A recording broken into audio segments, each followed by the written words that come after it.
जगत्सन्निभासं शतादिव्यकासं गदाचक्रशस्त्रं लसत्पीतवस्त्रं हसच्चारुवक्त्रं भजेऽहं भजेऽहम्।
शयानं विमुक्ते निदानं हलालातिमानं स्वभक्तानुकूलं जगद्यक्षमूलं निरस्तार्थशूलं भजेऽहं भजेऽहम्।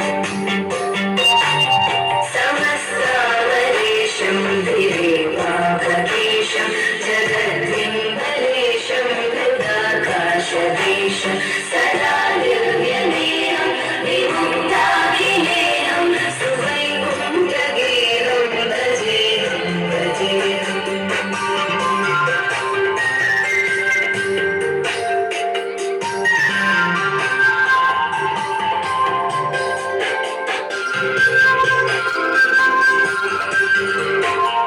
सुराले बलिष्ठं त्रिलोकी वरिष्ठं गुरूणां गरिष्ठं स्वरूपैकनिष्ठं सदा युद्धधीरं महावीरधीरं भवां बोधिधीरं भजेऽहं भजेऽहम्।